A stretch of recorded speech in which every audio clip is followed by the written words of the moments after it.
Hello, my name is Jason JROCK Houston, and you're listening to Chaotic Riff Magazine. Our special guest tonight is Burning Rain, Kingdom Come lead singer, Keith St. John. And Keith, you're our special guest for tonight. So why don't we start talking about one of the latest things you've been involved with is Kingdom Come recently went on a 30th anniversary tour. And of course, the original singer, Lenny Wolfe, he didn't want to tour with the band, so they asked you to step up and take part in the 30th anniversary tour. Can you tell us how that first came about? I mean, did you know the guys for a long time? Were you friends with them or what?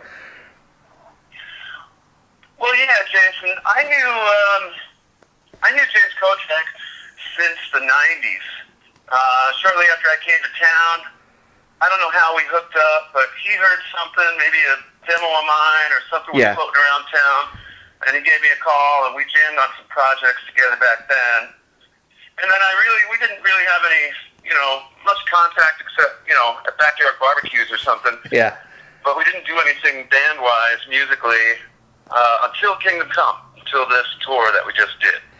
Yeah, now let me ask you. To me, somewhere along the ways, James was involved with Ronnie Montrose. Yeah. He played and wrote some songs on a Montrose record. And, as I think people know, I was in Montrose with Ronnie for about 12 years. But during that whole time, I hadn't realized that James had that connection with me. So it was pretty trippy when he called me up and asked me to do the Kingdom Come thing. Well, and for anybody that's not aware of what you're talking about, a lot of people know James Kottak as the drummer, of course, from, he's played, of course, with the Scorpions, Kingdom Come. Briefly, he was in Warrant, and I believe the album you're talking about that he played on with Ronnie Montrose, I believe it was released back in '87. I believe it was called Mean, and I think you weren't the singer at the time, but they had a guy named Johnny Edwards. I think eventually went on to Foreigner for a few years. That's right.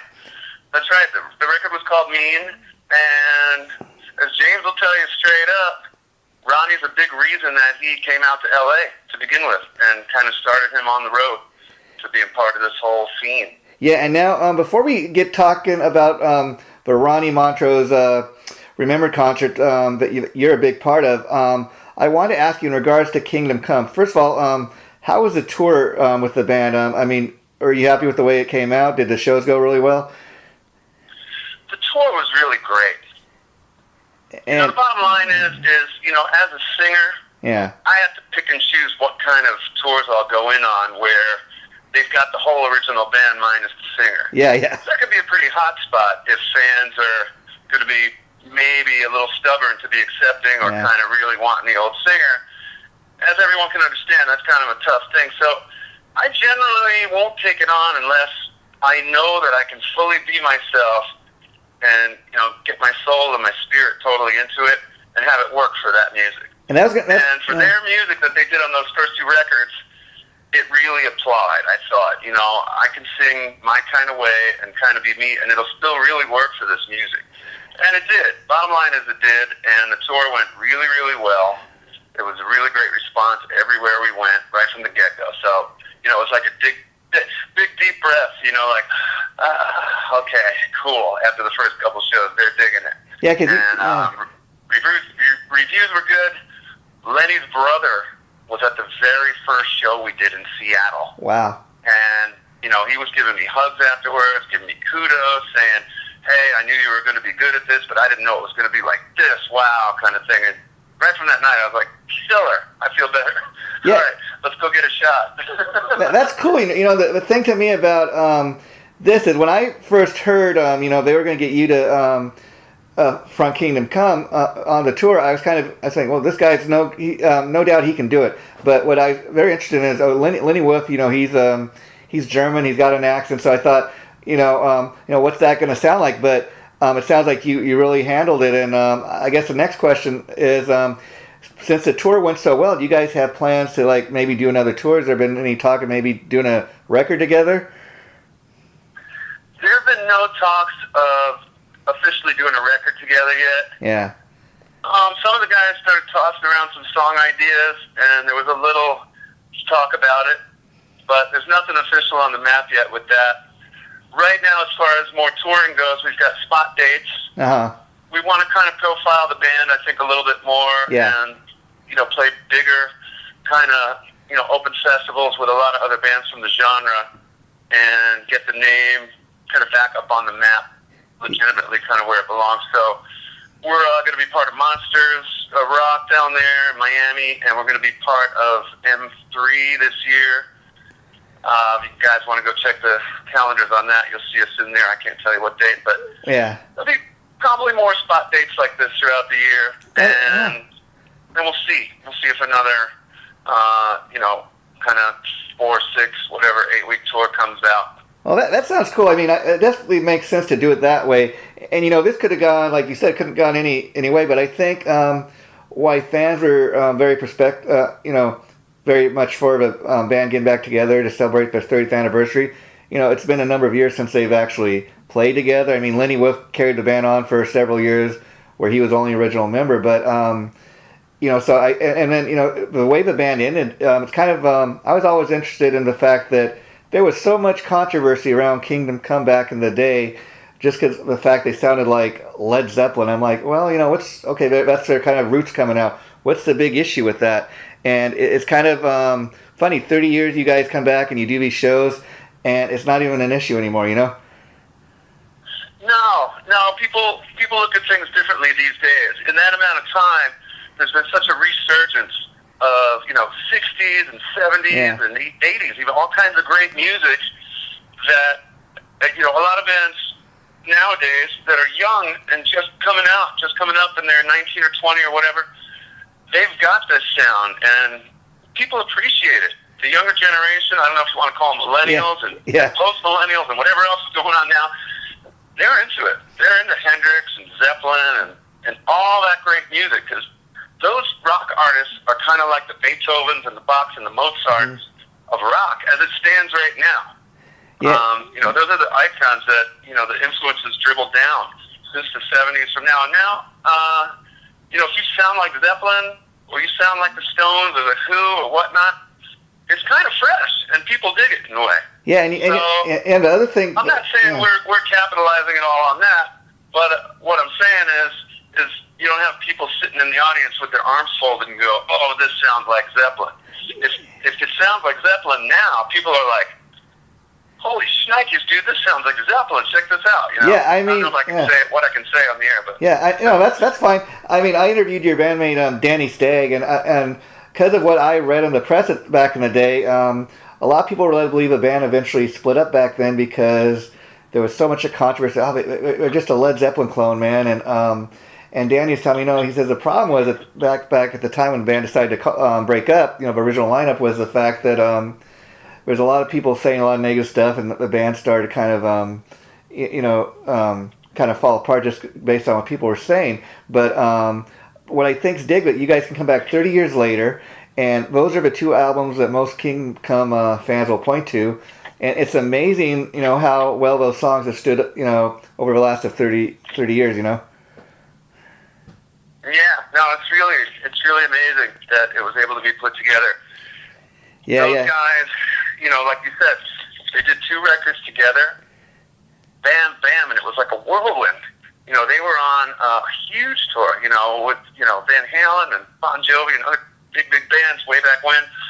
And, they were on the top of the world, and then all of a sudden, come the beginning of the 90s or whatever, they kind of went their own ways. I don't even know the whole history, but for whatever reason, that original band never got back together again. And it was amazing. I find that amazing. Yeah. So it came along into my lap, and I felt like, wow, this is a great opportunity. It's like a needle in a haystack. Yeah. Because and the guys live in different ends of the country. Yeah. JB's down in Florida, Danny Stagg's up in Pennsylvania. So to get it together, these guys had to really want to do it, and they did. Yeah. And, we had to do the whole old school, fly out, do rehearsals for a few weeks every day before we went out to warm it up. And I'm glad we did, because, getting everything back together and me getting my handle on what's going on, required some doing, and I'm glad we did it. And now you mentioned that you're very selective, when you get offers for gigs, as far as joining established bands that are already where they're wanting you to replace a well-known singer. Now I heard that you're very good friends with Frankie Banali when they were looking for a singer. I don't know if the position was offered to you, but I know you've done a few shows with them, and I was kind of curious, is that why because Frankie was just saying what a big fan he was of you at the time and how great you performed with Quiet Riot with those few shows you did. Was the reason you didn't want to join Quiet Riot because it's even harder, I would imagine, to replace a guy that's no longer with us? Well, I love all the guys in Quiet Riot. I mean, they're all friends of mine, and Frankie's a great friend, and I really respect him. And we have a spiritual connection that's deep, and I love jamming with Frankie when we do stuff. We did the first a tribute to John Bonham, which is called "A Groove Remains the Same." It was the 30th anniversary of John's passing, and when that came together, was really, really excited. Me and Frankie were going to be doing some jamming, and by and large, we've been together on some put together things where it's a guy from this band and a guy from that band, etc. But I just said to those guys, look, let's get in rehearsals for the Quiet Riot stuff, and let's just kind of feel it out, see how it goes. My instinct is that the style of Kevin's voice, and Kevin's a genius, and his voice is so stellar, man. Yeah. And for me, it's really hard to be another Kevin DuBrow. Yeah, yeah. And I don't really know that many singers that I can think of off the top of my head who aren't already big, metal superstars who could walk in and just kind of sound like their own voice, and then have the audience just really behind it. It's a difficult feat as far as I'm concerned, and to do that stuff right, you really have to sing it the way Kevin sang it. Yeah, yeah. And me, my natural thing is more of a bluesy thing. Okay. And, that being said, I think, we went through some dates, we went through the motions a little bit, and then, I was like, man, if you guys want to keep, checking out some other guys, maybe that would be good idea. The best thing for the band altogether. So. Okay.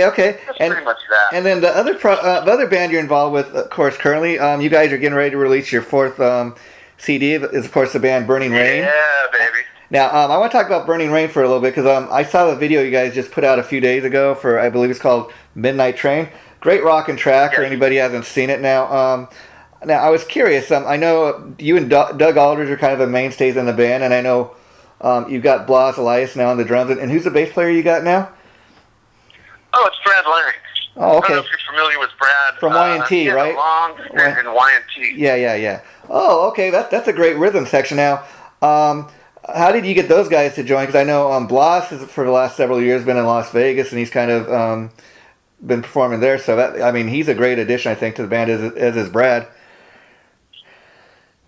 Yeah, I agree, man. Blas is really, really a great addition. Both of those guys are, and Brad too. Brad's amazing. I've been friends with him for a long time. Y&T is part of the quote-unquote Bay Area entourage. Yeah. And Ronnie Montrose was such a huge influence and such a big part of the whole Bay Area sort of rock scene coming up, because he was back there in the late 60s and whatnot. Oh, yeah. And, his name was all over the place. And, he knows everybody up there. Oh, yeah. So, we'd mix up with bands like that, Y&T, Tesla and Journey and all kinds of other bands from the Bay Area, and got to know them pretty well. So Brad's been in my circles a long time. Oh, wow, okay. And he's done other stuff with me, and he just kills. Yeah. Kills. And as far as Blas goes, one of the great things about Blas for us is that he hasn't really been in other big bands since Slaughter. Exactly. Slaughter was huge back in the day, back in the MTV days when, all the hair bands, doing the MTV thing were on the top of the world. Yeah. And they were in everybody's living rooms, and Blas was one of those guys. And, I'm so glad that it, worked out in his life to be ready to go back out and commit to a band and do the rock band thing. Yeah, I mean, I think, like you said, he's been doing the Vegas thing, Blue Man Group, and Reading the Rock Hall, the Trans-Siberian Orchestras, and those are great gigs. And I envy him for being so busy and so sought after all the time. Yeah. But at the same time, I'm really, really happy he's going to take some time out from those things and do our band. Yeah, because I mean, as a rock fan myself, like you said, he's one guy that's really kind of been missing from the scene for the last several years. Although he's been doing those things in Vegas, I think fans are going to love to see him on the road again. And I mean, just looking at that video you guys did, I mean, you guys are all really rocking in the video, very professionally shot. But I thought, wow, it's great to see Blas back out there. Yeah, definitely. Definitely. And now Burning Rain, chemistry, and I can't wait to get out and play it live. And now Burning Rain, like the other cool thing about this band is this is like going to be your 4th album, so you guys have now you've now got a lot of material under your belt, where when you do go out and do shows, that you can you're really like a legit band in the sense that a lot of those bands on Frontiers, they get all these super groups together, and these guys go out and maybe put out one album and then they never tour behind it. But I think it's cool that you guys have really you become a brand. You got a band, you're going to go out there and tour, and like I said, now you got all this great material behind you that you can go out there and perform.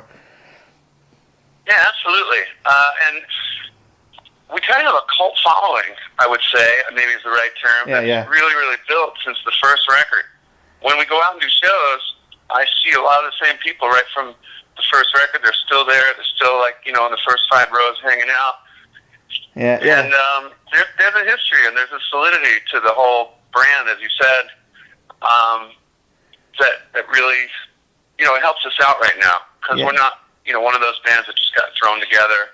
We're going to do a one-off and we're gone. Yeah. We're kind of established.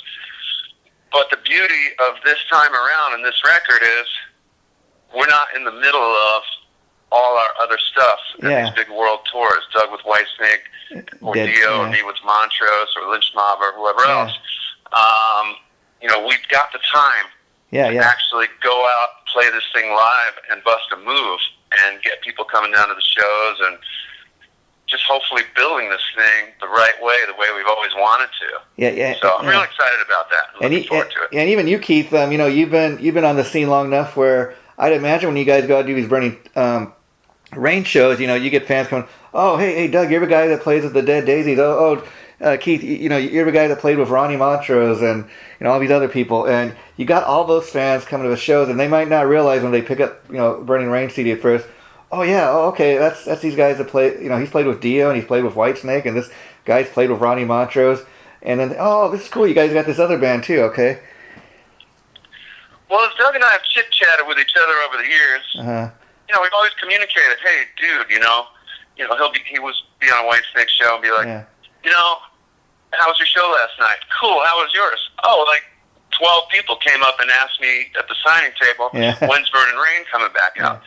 So there are a lot of crossover fans who, discovered that music whichever way they did when they looked us up, and then started getting into it, and then started going, hey, dude, when are you guys going to play, or when's your next album? Because, they dug the material and just want to hear more. And as great as that is, that's got to be a great feeling to now, that your band Burning Rain is, getting that status where you're now more than just as known as the guy that's played with Ronnie Montrose, which we're going to talk a lot about now, because you have this annual event. It's called Ronnie Montrose Remember, and I remember when you first kicked it off, because I think the first one of these was put. There's a DVD that came out of the first one, and it was just such a great DVD. Because what I loved about it was when most people think of Montrose, they think of that 1973 album, or at least the first 2 albums with Sammy Hagar. And after that DVD was put out, I went back and I kind of discovered all these later Montrose albums and I realized, wow, there's more than just those first 2 Montrose albums. And I think, sadly, since Ronnie's passing, a lot more people are discovering all the great music he put out. There's a lot more to this Ronnie Montrose guy than just those first 2 albums. Definitely. Well, first of all, let me just say that one thing you mentioned was Sammy, and in the years before Ronnie passed, Sam started being into doing some reunions with Ronnie, Yeah. at least to the point where Sam would take a segment of some of his live shows, have Ronnie fly out and do 4 or 5 tunes with him Wow. and the band and stuff. And he was kind of more embracing the whole Montrose thing, which I was thrilled about and excited because I love Sam and everything he does too. Yeah, yeah. And then as far as all the material goes, Ronnie definitely branched out. He was an eclectic dude. He was, one side of him was a fusion guy, a jazz fusion guy. Another side of him was, this gritty rock guy. And another side of him was just this studio badass guitar player that could come in and play anything. Yeah. And so, really briefly, Ronnie got his break through Van Morrison. Van Morrison was heading out and moving to California from New York because his wife didn't want to live out in New York anymore. And when he came out, not all the band members wanted to relocate, and he needed a guitar player. Okay. Ronnie used to work for Bill Graham up in the Bay Area. I don't know if you're familiar. Yeah, big concert promoter back in the day, yeah. Yeah, exactly. Ronnie not only played guitar and had bands, but he also did some carpentry work. And he used to help Bill Graham around the club, helping him build things and do stuff. Wow. And, amazing. I never knew that. Wow. Roddy had his band, I believe it was called Sawbuck back then, with Bill Church, who wound up in Montrose. Yeah. Anyway, Van Morrison's people called up Bill's people when Van was coming out asking for guitar players, and they recommended Ronnie. Ronnie went for a sort of sit-down audition with Van, and in 10 minutes he was in Van Morrison, and that's what kind of started him off. Wow. And what we like to do at Ronnie Montrose Remembered is represent a lot of Ronnie's different stuff, not just the Montrose. Yeah. Of course, people go nuts when we do stuff from the first record and the second record, but we also do some Van Morrison from the album he played on. And Ronnie's next move after Van was doing the They Only Come Out at Night record with Edgar Winter. Yeah, wow. Which has, some of the biggest Edgar songs that Edgar ever recorded, so we do some of those. And we've got guys coming that were in the Edgar Winter group as well to help us play those songs. Wow. It's really exciting. It's amazing shit just to sort of give the deep fans the whole historical musical experience. So they get the Van Morrison, they get the Edgar Winter, they get their Montrose, and they also get some of Ronnie's solo stuff. The deep fans who are the guitar aficionados. Yeah. There's a couple great solo instrumental pieces, and as well, Ronnie had a band called Gamma. Yes. That got some notoriety too, which had a couple of FM hits, and we like to play some of those too. So yeah. And it's a great bunch of players, and the fans are really, really enthusiastic about this music. So it's a really great event that we do. And now let me ask you, how many years have you been doing this, Keith? Because it seems like to me every year it becomes a bigger and bigger event than the previous year. Well, this is the 4th one and possibly the final one. Oh. I haven't really said that. That's actually the first time I've ever heard that. Oh, wow. Okay. Possibly the final one. I don't really want to do it so long that, it sort of starts to repeat itself. Yeah. Luckily, up until now, I've been able to have fresh guys. We've been able to mix the setup a bit with songs. Wow. And don't get me wrong. Yeah. People want to keep doing this. Yeah. And the fans are like, the fans who miss Ronnie as much as we do, the guys who played with Ronnie, which with Ronnie's experience out of LA and out of the Bay Area, Ronnie played with many people in many situations. And he's so loved. So many people want to come out and just kind of dig back in and close their eyes and, get back into the day when they were doing it. So, I'd like to keep this going as long as possible. Yeah. But I'm feeling like I'm getting that feeling that, we might have kind of completed the run this year. Now let me ask you, on that note, would you consider passing the baton to somebody else? If somebody came to you and said, "Hey Keith, I understand you no longer want to carry this on, but hey, what about if we could carry it on? Or do you think it's just time to end it?" Yeah, I think, I'll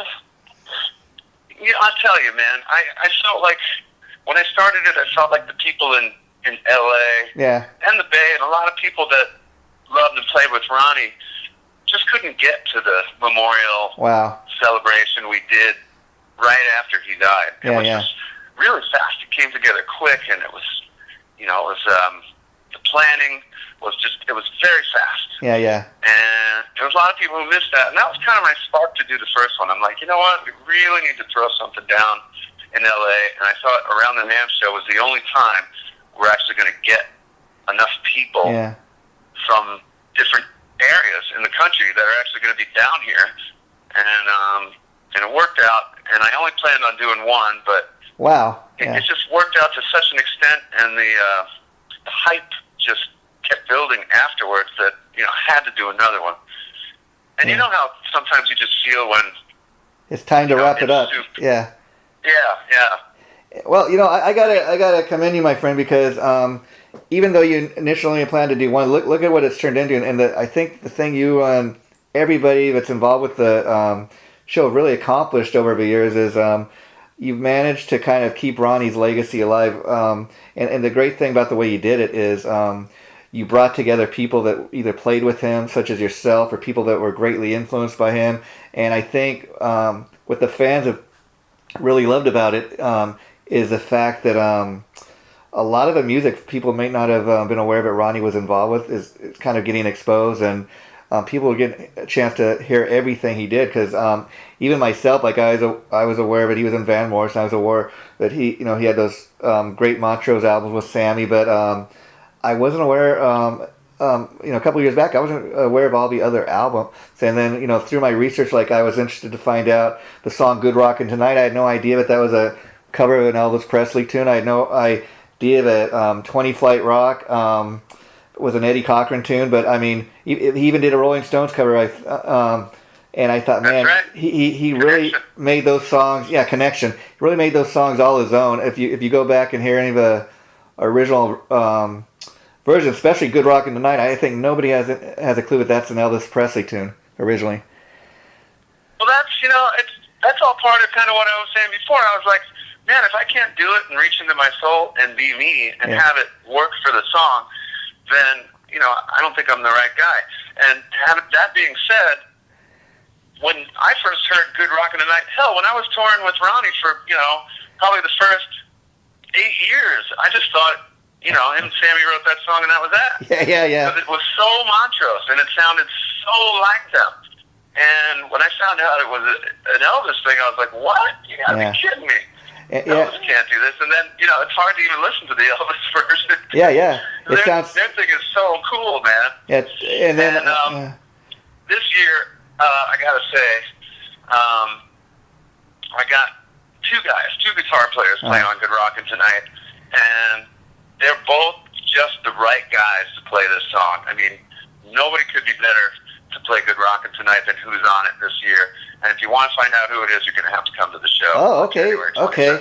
And and like I mentioned, this song 20 Flight Rock. That's always been one of my great, one of the lesser known Montrose tunes. And I actually went back and I learned. I've listened to the original version by Eddie Cochran, and it's funny, like you're saying, because Eddie Cochran version, it sounds more of like a rockabilly tune, and Ronnie really rocked it up. And in regards to that song, Bob James, he's another guy that worked with Ronnie that I always loved his singing, and for several years he disappeared, and I think it was at one of your concerts that he appeared at a couple of years ago. Is that correct, Keith? I still got you? No, I'm saying, am I correct that Bob James, he appeared at one of your concerts a few years ago? He did. Yeah. He did. Bob James was the next singer in Montrose right after Sammy. Yeah. So Montrose was still Montrose and still going, and Bob came in, and he's the guy that sang 20 Flight Rock, that Eddie Cochran song you're talking about. Yeah. And killed it, absolutely killed it. And then after he did his thing with Ronnie, he actually had a band with Frankie Banali, who we just talked about, and Rudy Sarzo. Wow. Way back in the day. And when I had Frankie and Rudy both coming, I said, wow, what a great idea to call up Bob and get him down here to come down and see if he wants to sing. Wow. Well, it was really hard to find Bob. Yeah, nobody knew, he's no one had a trail. Yeah, yeah. I did finally find him, and he came down and sang some of those guys' tunes that they recorded together way back when. Wow. In that band that they had. And then also, of course, he and I shared the vocal on 20 Flight Rock, and it was a gas, man. Well, again, I mean, what an accomplishment, because like you said, he's pretty much, I think, retired these days, but not doing too much, but nobody really has heard from him until that concert a few years ago. And now, now I was curious, when you put on these events every year, are you kind of like the musical director? You kind of have a hand-picked list of who you want to see, wants to take part, and then you kind of, once you get everybody to agree who's taking part, kind of decide who's going to play on what song, kind of put the groups together that way? Yeah, pretty much. I produce the whole show, and, it's a lot of work, but it's such feel-good work. Yeah. It's like when you dreamed of having that certain, I don't know, whatever, addition built on your house for years, and then you get in there and you build it yourself and hammer nails and you make it and you do it. Yeah, it was a lot of sweat, and maybe you got some cuts and nicks along the way, but when it's finished, man, you love it. And it's the same thing with this. I go around the gamut. I try to start in the fall and just see who's available. Yeah. By and large, that's a whole thing in itself, because these days, and all days really, I mean, a lot of guys in touring bands don't know if they're going to be free during the NAMM. A lot of bands wind up going out on tours. By the time the NAMM hits in late January, they've got a tour booked, or they got booked on a cruise or something like that. So it's a little topsy-turvy until we actually hit January, with guys committing and then, having to back out, and then guys who didn't think they commit, but then they can do it, and all that. And then after that, trying to figure out who's going to pair well together and on what songs. And it's funny that people may be surprised to realize that even though we're talking about, one like annual event that takes place every year, people come to the performance that's one night, but it takes a lot of planning, a lot of months of hard work to just get it together for that one night. Oh, absolutely. And,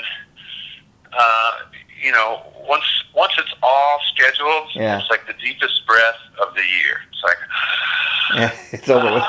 Yeah. The last song got slated with who's playing what. Yeah. And but it's really, really great. Everybody who comes down and does this, by and large, I mean, loves it. For some reason, I've just gotten lucky, and everybody's so cool and pretty cooperative, and there's not a lot of egos flying around at this thing, which I love. Yeah. You know what? Whatever you need me for, man, I'm so happy to do it. And I think why it's been such a success is because, for one thing, Ronnie has since passed on, and it allows people to kind of make sure that the legacy lives on, and people coming out that, like I said, that have either played with the man or were greatly influenced them. So I imagine when you do get someone who commits to doing the show right away, it's probably somebody who's played with them, or somebody that Ronnie really meant a lot to them, and that's just half of all the hard work putting the show together, getting people that really want to do it.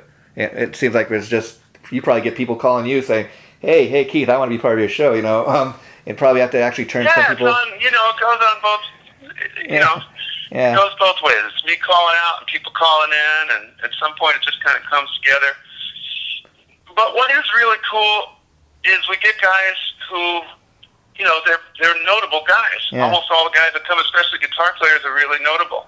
And they have fans. Yeah. And a lot of these guys have grown up on Ronnie's stuff. Yeah. That's what happened. Ronnie did his stuff in the early 70s, and we've got a lot of, I hate to say it, but we've got a lot of 80s superstars, and they kind of grew up on that guitar stuff. Yeah. He's a main influence. And a lot of their fans may not even realize that. And then they come to the show because they're fans of whoever, and they go, wow, man, this music is cool, and, he sounds great on that. I hope you don't mind if I mention some of the people coming this year. Oh, hey, that's what we're in the business of doing here, promoting what you got going on, so please do. Yeah, okay, so right off the bat, I've got George Lynch coming, wow, who, as you know, is a huge name in guitar, especially in the whole LA scene. You think, you know, Eddie Van Halen, and then you go, who's next? You go George Lynch. Of course. Right? And, you know, George has a huge following, and, you know, I've been lucky enough to record with him, to tour with him, and in the past years, he wasn't able to make it because he had other commitments, other tours and whatnot. So, really fortunate he could make it down this year for the first time. So, yay, George, and he's going to be playing some great tunes and kicking butt out there. Got Tracy Guns from LA Guns, of course. Of course, yeah. He's done it before. He didn't do it last year, so he's making it back this year, which is really cool. He's another shredder that's amazing. I got Doug Aldrich, of course, my partner in Burning Rain, White Snake, Dio, Dead Daisies fame, and all kinds of fame and bands and sessions. I mean, the guy's just top of the world as far as guitar names go. Great spirit, helps me out so much with these two. I really thank Doug for doing this. And we got Derek St. Holmes, who, of course, was with Ted Nugent, sang Stranglehold.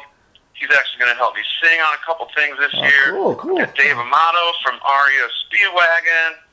I got James Kottak from Scorpions Kingdom Come. Montrose. I got Frank Hannon from Tesla. Tesla has a whole Montrose story. You know, Ronnie helped produce Tesla's demos that got them their deal, and I think he actually brought them that song, Little Susie. Little Susie. From whatever English artist that song charted with. I got Jimmy DeGrasso, who played in Montrose with me for a long time. Was a drummer with Ozzy. He was in Alice Cooper. He was in Y&T. I think even Megadeth. He was Megadeth too. Exactly. Yeah. Wow. Part of that whole Bay Area circle, man. Another new guitar player coming down is Phil Demmel, who just got the Slayer gig, but he was in that band Machine Head for many years. I don't know if you're familiar. Yeah, I've heard of him. Yeah. Right on. Yeah, he's a killer guitar player. Brent Woods from Sebastian Bach's band is going to be down. Wow. He's another shredder. He's amazing. Andrew Freeman's going to sing some songs. Wow. He's in that band Last in Line. He was in The Offspring. He was in Raiding the Rockfall for years and years and years out in Las Vegas. Another guitar slinger who actually lives locally is Mitch Perry. Oh, wow. Okay. Another huge guitar player. Did a lot of session work. Played on a lot of the records coming out of LA in the 80s. But he was with Edgar Winter when I first met him. We ran into the Edgar Winter band in an airport somewhere when Ronnie and I were touring, and that's when I met Mitch. Okay. And we crossed paths and played some gigs together too back then. Yeah. So there's so many people. I mean, the list is long. It's just amazing. Robert like you Mason said, from Warrant is going to be down. Wow. Who else? We got Mark Bonilla, who's in CTA. Used to be the Chicago Transit Authority with Danny Serafine from Chicago. Now it's called California Transit Authority. Oh, wow. Jimmy Paxson, monster drummer, who's touring with Lindsey Buckingham right now, but he was in Stevie Nicks forever and Dixie Chicks forever. Nick Mahan from the original Pat Benatar band, bass player. Paul Shortino was in Quiet Riot, actually, back in the day. He's the original replacement for Kevin. Yeah, exactly. And that was while Kevin was still around. It's just they had gone separate ways for a little while, and he did records with Quiet Riot as well.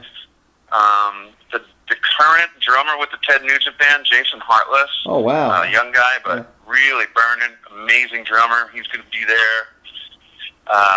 Who else? There's a lot of guys, man. I hope I didn't miss anybody. Like you said, I don't have a list in front of me, but I'm just going off the top of my head. Yeah, go to his site. But, just that list you went down, Keith, I got to say, what I really dig about it is the fact... Oh, God, don't forget this. Jeff Caton, Paul Rogers' drummer. Oh, wow. Paul Rogers Band. Oh, wow. Amazing drummer. Really, really amazing. Oh, my God, and don't forget Randy Jackson. One of my faves. Zebra. Wow. You ever heard of the band Zebra? Of course. You have a legendary band from back... Yeah, but they're still out there plugging away and touring. You got to love that. Man, it's going to be like... Actually, I grew up on Long Island, and Zebra made it and was already signed and had their record out, but they were Long Island legends when I first got into the clubs. Yeah. They were already off and gone and, had their record out and stuff. And to have Randy come and jam at my thing is amazing. Wow, to me. wow. It's just like, I'll just be like up on a cloud somewhere when we do that. Yeah. Oh, geez, how could I forget Jack? Jack Russell, man, and his whole band. Jack Russell's Great White will all be there. And oddly enough, I know some of the guys in Jack's band. I think Danny McKay was one that actually played with Ronnie at one point as well. Yep. Yeah. Yep, Dan. In the later days, when Ronnie started doing sort of different things, which Ronnie did a lot in his career. Yeah. He'd like sometimes do an acoustic tour with his acoustic music, sometimes do kind of a fusion gig, and then some parts of the year he'd do Montrose, but then he wouldn't do kind of just the Montrose band. He'd kind of do the Ronnie Montrose experience, where he'd play, some songs from Gamma and some songs from Montrose and whatnot. And Dan started getting mixed up, in that stage, and we wound up playing together too with Ronnie, and it was real great. Dan's a great guy, good spirit, and I'm glad he's going to be there this year as well, along with Robbie Lochner, amazing guitar player from Jack's band, Tony Montana, the other guitar player, and Dickie Sleezar, the drummer. Wow, These guys are great, man. Yeah, you got some great musicians there, and again, the thing I dig about that list that we just went down with players is, you could have just got a bunch of local LA metal guys, but you got guys like you said that are playing with Lindsey Buckingham. You got guys that played with Megadeth and Alice Cooper. I mean, Pat Benatar, Ted Nugent. So it's a bunch of guys that were greatly influenced by Ronnie, or like I said, or played with him, and it just shows what a huge influence this guy had. And again, when you go back and you think that a lot of guys I talked to that have played these events over the years, they've told me, Ronnie would have probably been a lot bigger if he would have just stuck to kind of the formula he had on those first two albums with Sammy, and made that kind of music where. But a lot of you guys tell me Ronnie was, like you said, very eclectic. He had his taste. He had very, very different taste in music. Very eclectic. And Ronnie, in his younger years, from what I'm gathering, he was a mofo, man. I mean, he did what he wanted to do. Yeah.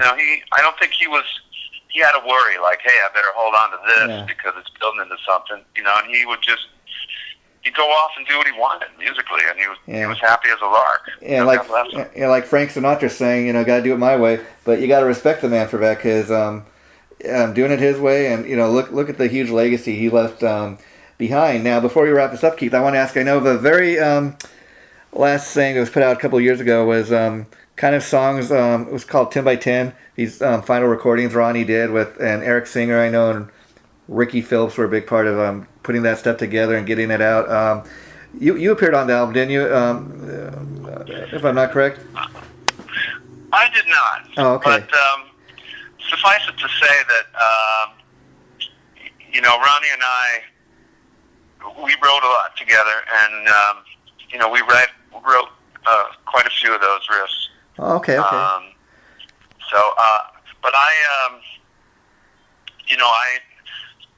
that project to put that record together wasn't really working out timing for me at the time. But I 100% gave my blessing to Lisa Montrose, Ronnie's wife, now widow, and Ricky and them putting it together. I'm so happy that they were able to record it in the form that they did and preserve Ronnie's original tracks that we had laid down in the studio on those songs way back in the day.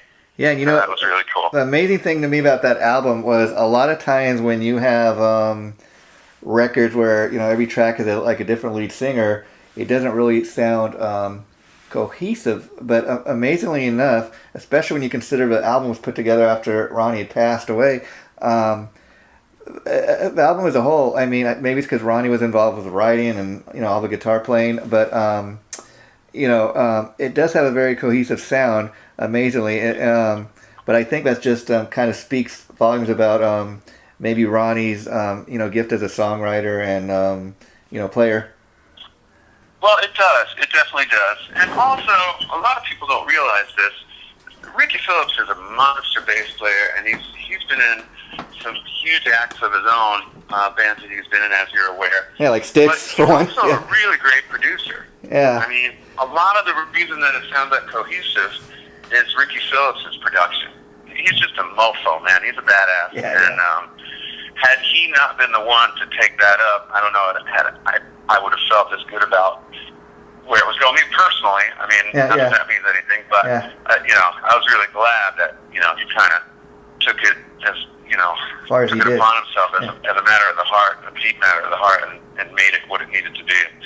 It's really cool that he did that. Now I was curious, you know, especially since you mentioned that the Ronnie Montrose, remember, this might be the final year of this. I was curious if, like each year when you've done the shows, if you've filmed it, if you've given any thought, especially if this is the final year, of maybe at one point putting out like some kind of documentary or DVD of like the different shows you've had over the years. I think that'd be a cool thing for people just to see.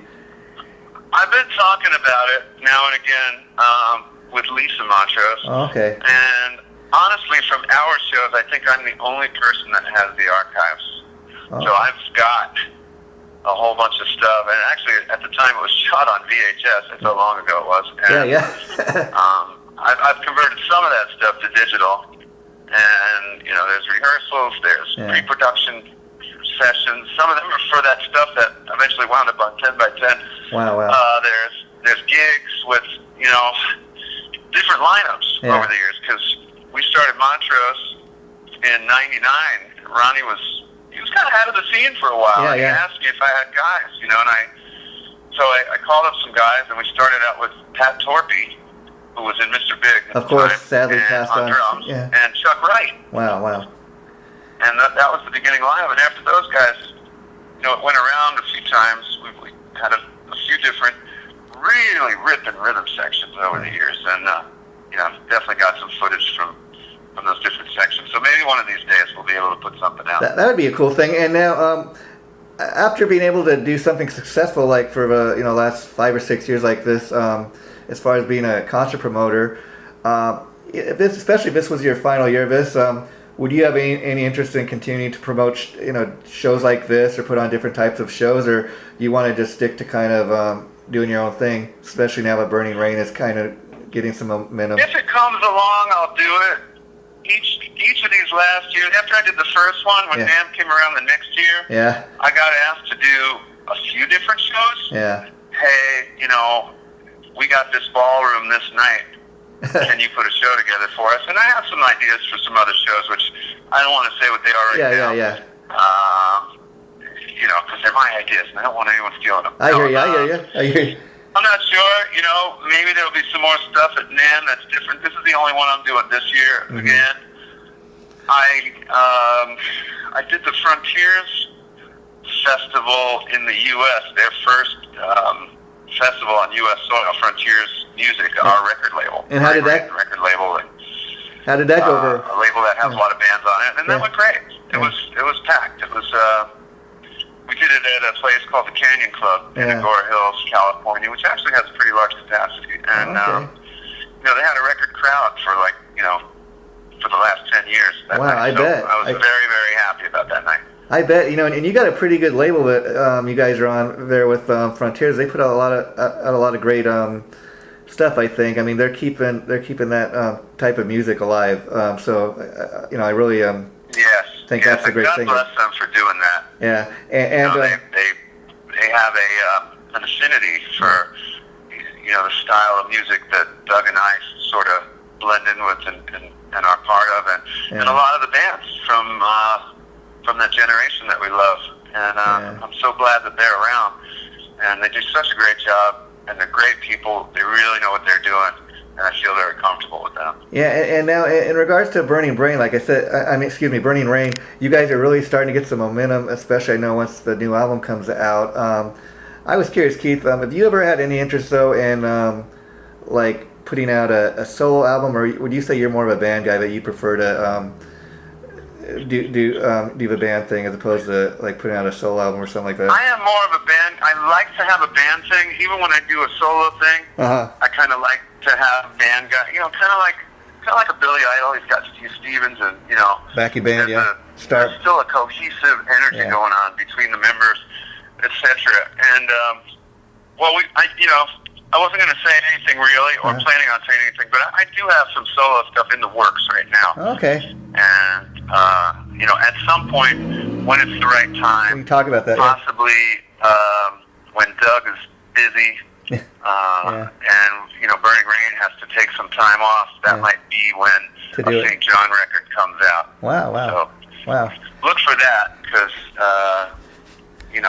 I love the stuff that I've been demoing and coming up with, and it'll be good to get it out. It's just, good for the soul. Yeah, and for myself. And I got to say, a lot of people these days that you hear them say rock is dead. I don't necessarily believe it. Because I think there are a lot of great guys like you and Doug putting out great music. I mean, and I dig the fact that you guys are involved in more than one project. I'll say one of the, besides Burning Rain, one of my top bands I really dig these days is the Dead Daisies. I mean, it's amazing how much bigger that band has come. Really become since both Karabi and Doug have been part of a band, and but that's another band that just puts out great music. And I think there are bands out there that if people will go out and support and buy the albums, there's still great bands out there doing it. Yeah, absolutely. I mean, the best thing to do is just write from the heart, be who you are, and let it out. And most likely that will get you further than anything else. There's a lot of bands, trying to figure out what they should do and what they should sound like, and by and large, hey, it's cool to sound like whoever these days. Let's just sound like that. But really, it's the same thing that happens on stage in front of an audience. Yeah, it's kind of like what you're come out and be who you are, man, and it's going to go a long way. It's kind of like you were saying, earlier. I remember back like in the early '90s when grunge became the big thing. A lot of bands started like cutting their hair and trying to go grunge and putting on flannels. Absolutely, I was in Hollywood at the time, and some of the guys I knew on the strip who wore spandex and pink hairspray and big hair. A month later had wholly cut off jean shorts, dyed their hair black, and grew a beard. And I was like, what happened? but that's my point, that guys like you that stay true to what you really do. That's why you're able to, still have a career, because, you're not trying to be anything you're not. And I think that's why I don't believe when I hear rock is dead, because there are guys like you and Doug that are still going out there putting out great music, and you definitely got the fan base, obviously. So, I could talk to you all day. Rock is far from dead. Yeah. And let me say this, if I may. Yeah. In my humble opinion, what we consider classical music, the orchestral format with an 88-piece orchestra. It went through its phases. Yeah. It went through the Baroque period with Bach and Handel, went through its classical period, Beethoven, Romantic period, the Russians, Tchaikovsky, Shostakovich, all those guys. And then composers were saying what to do. We arrived at 20th century music, which was Zebern and all these other cats who were way off the edge, just trying to be the oddball. And that's kind of what happened with rock. We kind of went through the motions, we did all the stuff, and then the 90s hit, and rock wasn't dead at all by any means, but it was still going through the icing on the cake and going through what I think was sort of the final phases of defining rock, sort of defining its scope, from the very simplistic, Elvis, early Beatles, all the way out to the end of the line. And now, in a way, what's happened is, that whole scope of what rock music can be or has sort of been defined. And now you're kind of wide open to, what genre do you belong to? Yeah. And what are you feeling as, what's turning you on as your influence, man? And that's it, man. You just got to get out there and do that. Yeah, and I blame a lot of the fans for music going the way it did. What I mean by that is, like we were talking about a little bit ago, a lot of, grunge became big. A lot of people started wearing flannels, and I'm going to throw out all my Motley Crue albums, and I'm just now into Pearl Jam and Alice in Chains, and Motley Crue and Rat, they all suck, But I remember it too. Yeah, but that's why it's come full circle, and what was once popular is kind of popular, and it's stuck around because, and people, like, for example, they'll say like, oh, keyboards don't belong in rock. Well, anybody says that, I'll tell you, just go back and you listen to that classic Deep Purple music with John Lord and Richie Blackmore. Look what that guy did with the keyboard, you know.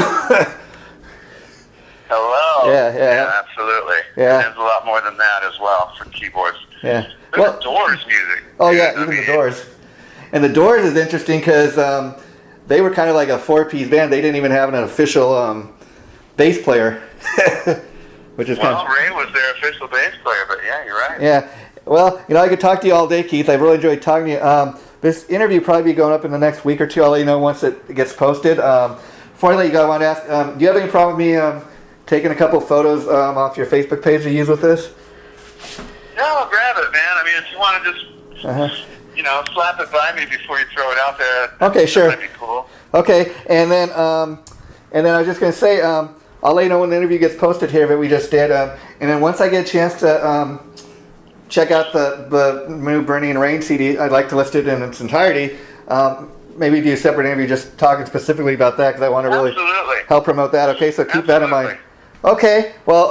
also, I mean, I don't know if you'd be into it, but I could use any, like, quick blasts possible just on promotion edges for this Ronnie Montrose Remember thing. I don't know if you want to do any kind of a separate... I don't know what your show's like, but... Oh, no, well, got Keith St. John with Ronnie Montrose Remember Celebration concert coming up on January 25th. Sure. Keith, what artists are playing, and just go bam, bam, bam, and it's like a 1-minute thing. Sure. I don't know if you want to... yeah, if you want to just kind of do that right now before we wrap it up, and then we'll say our goodbye, and I'll just include it with this. So just go ahead. You want to do like a separate piece maybe or something, right? You mean as far as advertising the show, or just kind of talk a little more detail about it? No, just as far as like being able to put a quick, as far as promoting it. Well, you know, why don't you just do that? You can do that now, and I'll just kind of include it at the end of the interview here, and then that way people get a chance to hear it after your interview. Okay. Okay. So just go whenever you're ready. So you want to intro it and just be like, hey, I got Keith St. John doing Ronnie Montrose. Okay. Ronnie Montrose. So we want to celebration concert January 25th. Blah blah blah. Okay. So just to wrap this up, folks, we've been talking with Keith St. John, who's got the Ronnie Montrose Remember concert. And what day was that coming up? Did you say, Keith? It's January 25th. It's at the M3 Live, 2 blocks away from the NAMP Convention Center. George Lynch from Dokken will be there, and Lynch Mob, Tracy Guns from LA Guns, Jack Russell's Great White, the whole band will be there. Doug Aldrich, of course, from Whitesnake and Dio. Frank Hannon from Tesla. Myself, Dave Amato from REO Speedwagon. Derek Holmes from Ted Nugent. Paul Sortino from Quiet Riot and the Rough Cut, and also was a star in Spinal Tap. James Kottak from the Scorpions, The Kingdom Come. Robert Mason from Warrant. Randy Jackson from Zebra. Phil Demmel from Machina and Slayer. Vic Mahan from Pat Benatar. Andrew Freeman from Last in Line and The Offspring. Mitch Perry from the Edgar Winter Band. And Sweet Brent Woods from Sebastian Bach. Brad Lang from Y&T. Sean McNabb from Dokken and Quiet Riot. Jeff Cathan from the Paul Rogers Band, Mark Bonilla from CTA, the Keith Emerson Band, Jimmy Paxson from Stevie Nicks and the Dixie Chicks, Jimmy DeGrasso from Ozzy Osbourne and Rat and Megadeth, etc., and Ed Roth from Annie Lennox, and plenty other people who are going to be there who I can't even go down the list because I'm out of breath. Well, Keith, you got an all... Rockin', showtime 7:30 p.m. at M3 Live, once again, a couple blocks away from the NAMP. Wow. And tickets, you can grab tickets at RonnieMontroseRemembered.com. RonnieMontroseRemembered.com. And that'll take you to the ticket link. Wow, what an all-star lineup, Keith. And I just want to say, like you said, tickets are still available. So anybody missed any of those names, want to see who's all playing, and they get a complete list on Facebook, from what I understand. So thanks again to Keith St. John for talking to us tonight. And that's a wrap, Keith. Thanks. Thank you, Jason, brother. Good talking, man. Hope to talk to you soon. Okay, take care, bro. Bye. Take care, brother.